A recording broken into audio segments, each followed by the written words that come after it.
Is CM Punk coming back to AEW a good thing? Let's talk about it. Ladies and gentlemen, I'm Brendan Plays. Now, I'll give you a disclaimer. I am a CM Punk fan, and if I had to pick between Punk and the Elite, I'm picking CM Punk every single time. I'm not a big fan of the Elite. I can tolerate some of the things they do, and every now and then I enjoy some of their segments and some of their matches, but I can always guarantee I'm going to enjoy everything CM Punk does. That's just the reality of it. That's just kind of my viewpoint. So I probably will be a little bit biased in this video. I'm just letting you know. So with CM Punk coming back to AEW and the debut edition of Collision, is it a good thing for the company? Well, let's think about it from a couple of different standpoints. Number one, business-wise. He's your biggest star in the company. He's your biggest name you've got. And personally, when he came back, all of his stuff was some of the best quality on the show. He had the best feud, in my opinion, AEW's ever done with MJF. The dog collar match was a classic. He helped work with some of the younger guys and give them a bit of a spotlight, like a Darby Allin. I think CM Punk has been a mentor in the locker room to a number of different guys from all reports, like a Will Hobbs, for example, Ricky Starks. He's formed relationships with those guys, and he's been able to give them advice and help, spread some knowledge to that next generation, which is exactly what AEW needs more of. CM Punk, when he came back, they started doing their all-time highest pay-per-view buy rates. They were selling out bigger arenas. They had better TV ratings. They basically were having a hot streak. AEW was as hot as it ever had been at the time. So when those factors are kept in mind, it already is sounding as though, yeah, bring it back, CM Punk. What could go wrong? That seems great. Well, of course, let's fast forward a little bit further along in the timeline. You had the whole Adam Page situation with CM Punk, and that initially created a divide in the locker room. Of course, all about Colt Cabana and the spreading of, whether it be false or true information, we will never really know. Depends who you ask, I suppose. All that information that CM Punk wanted to get, Colt Cabana fired. Of course, ironic that Colt Cabana has never really been seen on Dynamite ever since Punk's been gone, other than the one match with Jericho. So it's not exactly as though he's been utilized that well, and anyways, I digress. Of course, all this led to the Brawl Out. So the big fight after All Out and the suspensions of the Elite. Punk was injured, so he was gone anyways, and now his injury is healed. He's ready to come back. The big fight between the Elite, the big fight between CM Punk, and now has created a divide in the locker room. So much so that there is talks of a brand split to divide CM Punk. He's going to be on Collision, so the Elite don't have to see him on Dynamite. They've created a second show just for CM Punk so he can come back and he doesn't have to work with the Elite. Okay, well, if that is going to make you more money, which apparently it will for AEW, great. You've got a reason to have another show. 2 more hours of television people would die for. Wrestling promoters would give everything they've got to get 2 hours of TV time, of prime time, whether it be on a Saturday or not. It doesn't matter. You'd be happy to have that. So you've got Punk to come back, and you've got that in your back pocket. Fantastic. So if you're Tony Khan, already you're thinking, well, I've got an extra 2 hours of TV. I've got my biggest star back. I've got someone who's a legitimate draw for the company, a proven draw. What could go wrong? Well, okay, now you've got CM Punk back, and he can only appear on Collision. The Elite and all the people associated with the Elite, all those people on BTE, your Jungle Boys, you're the Dark Order, all these different guys, Matt Hardy, or the Jeff Hardy, all these guys associated with the Elite who will be friends with Matt and Nick and Kenny. Well, all of a sudden, they don't want to see CM Punk back. They don't want to have him back. They don't want to be on the same show as him. So then you've got all these different wrestlers that don't want to work with CM Punk. And you've got all these different wrestlers who are going to spread negativity about CM Punk. And then the people that do like CM Punk are going to stand up for him, like the FTRs, probably Ricky Starks, Will Hobbs, these guys that have been mentored by CM Punk and have worked with CM Punk and, become friends with him. And then you've got an AEW Civil War. You've got Punk's camp, the Elite camp, and they're all butting heads. They're all talking trash to each other. You're creating a drama. You're creating issues. Is that healthy for a locker room? God, no. Absolutely not. It is not healthy for a locker room. And if you have to create a second show and a second brand just so you can split all this up and kind of, have everybody you want. Tony Khan sort of wants his cake and wants to eat it as well, because he wants Punk back. He wants to have the buy rates. He wants to have the TV ratings. He wants to have the second show, but he also wants to do it whilst he's still in AEW, while the Elite's still there. Everyone's still there, and they all just, instead of setting everyone aside and trying to figure it out, they're basically just saying, look, just ignore each other. You know what? We'll all be there, but just don't talk to each other, and it's all going to be okay. Now, of course, you got someone like Chris Jericho who's weaseled his way into this whole conflict. You can't have a conflict without Chris Jericho involved, let's be honest. Now, all of a sudden, hey, Chris, are you okay to have CM Punk back? Like Chris Jericho was ever the problem. So you have to get it cleared by Chris Jericho, and they seems as though apparently they've shaken hands and they've sorted everything out. Now Chris Jericho, well, he's got to be seeing dollar signs. I'll work with CM Punk. Let me work with CM Punk. I'll have the biggest program on the card. So if it's all good by Chris, if he can make money out of it, it'll be okay by him. But the Elite, on the other hand, they seem as though they want nothing to do with CM Punk at all. They don't want to have the big trios match, Punk and FTR versus the Elite. They don't want to do that. The match that would help, maybe sell even more tickets for All In. They don't want to do it. The Elite want nothing to do with CM Punk in any capacity at all. And CM Punk, from what we've heard, would be willing to squash the beef.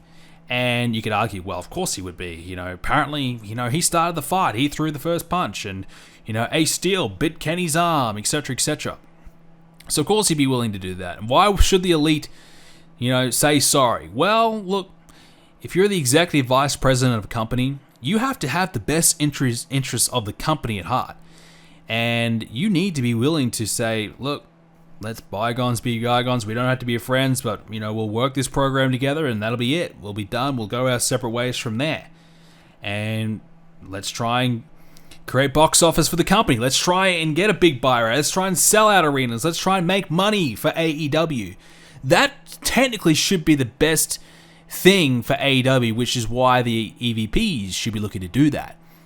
But if they aren't willing to do that, and having two separate brands, two separate rosters, the Elite on one side, Punk's camp on the other side, I guess is the only thing you can really do, because you don't want to lose CM Punk. He is your top guy. And look, I'm not a fan of the Elite, but you could argue when they say they are the heart and soul of AEW, fair enough. They are. The company's got Elite in the name. It wouldn't make sense to get rid of them. It would be disastrous. So I'm not a fan of them, but I think you've got to have them there. So if they can't shake hands like adults and figure it out, then what choice has Tony Khan got? He wants all of these guys there. He wants to make it work. So is putting them on the same show the way to go? Probably not. If you have that luxury where you can split them apart, fair enough. But my question is, when CM Punk, let's say hypothetically, CM Punk Samoa Joe, that's a big pay-per-view match and it's lined up for All Out. Ironic, right? It's lined up for All Out. And the Elite, they are going to have a big tag team match with Bullet Club Gold, just to throw a team name out there. And they're all on the same show, on the same night. What the hell is going to happen?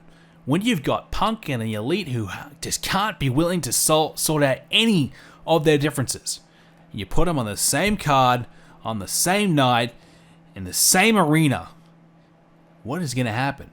Do you have to have the Elite? Their match has to be first, and CM Punk cannot arrive to the arena until they have left. Or is Punk only allowed on one side of the arena, and the Elite is only allowed on the other side of the arena, and they are to have no interaction at all? There was security between the two. They're not allowed to be anywhere near each other. There's going to be piles of security to make sure nothing goes down. This is sounding ridiculous, right? But this is honestly where they might have to go because they haven't been willing to sort anything out. And of course, why is that? Well, it has to be Tony Khan, right? Tony Khan is not willing to put them in the same room and figure it out. Make them say sorry. Make them apologize. Make them sort it out. Make them at least be able to be civilized. Because, as I said, you're creating a civil war. And it's never going to go down well. Picture this, right? CM Punk comes back on Collision. Collision all of a sudden is the big show in AEW. It's the show that all the fans are liking because it's got Punk, it's got Joe, maybe it's got Hobbs, maybe it's got Wardlow, maybe it's got these other people that, you know, are on Punk's side of things, and they're creating some buzz, and they become the big thing within the one company. Well, if you're the Elite, are you happy? Yeah, Collision's doing great. It's great for the company. But Dynamite's no longer the number one show. Well, that can't be happening, right? Because, you know, the Elite, they need to have the top show. And everyone else associated with the Elite need to have the top show. And all of a sudden, you're going to be having people within the one company frustrated that the other brand is doing better than the other. And trying to create issues and trying to create reasons to bring the other brand down. You're going to be trying to kill your own company within just to spite the other. It just doesn't make sense. It just won't work for AEW. It is a poison within the one umbrella. Now, what's the solution? Do you fire CM Punk? No, you don't fire CM Punk. Why would you let the one guy that has made an impact in your company, a significant impact in your company, why would you let him walk away? If you got someone who's who's a big name in wrestling, willing to come to your company to make a difference and to have his one final run, why would you let him go? You know, if people want to see a wrestler, if people are willing to pay money to buy a pay-per-view, to buy his merchandise at a significant level, you don't let him go. You got to figure it out. Likewise, do you fire the Elite? Well, no, you can't fire the Elite because, you know, you're losing 3 or 4 of your top stars. You can't do it. The only way is you've just got to figure it out. You've just got to get him in a room and resolve your differences. The problem is it just doesn't seem like Tony Khan has got that firm grip on his locker room. It just seems like it is becoming the Wild West. And we've seen this story before. I've seen it. It's called WCW. And I'm going to use a pun, but we are on course for a major collision in AEW because you got Punk and you got the Elite, and at some point it is going to collide and explode. So does Tony Khan literally go out of his way to separate these two entities forever? Or will time heal all wounds? I don't think so. I think at some point, one is going to get jealous of the other, one is going to get frustrated at the other, and things are going to implode because it's not just Punk and the Elite anymore. It's the Elite and friends. It's Punk and friends. And then all of a sudden, you've got two halves of a company hating each other. It just isn't going to work. Ladies and gentlemen, let me know in the comment section down below. Is CM Punk coming back to AEW a positive thing? What can AEW do to resolve this issue with the Elite and Punk? Is there anything that can be done? Is a brand split a good idea? Is 2 different shows a good idea? Let's talk about it in the comment section down below. Thank you for listening. If you enjoyed it, leave a like on it and subscribe. We'll have more of these in the near future.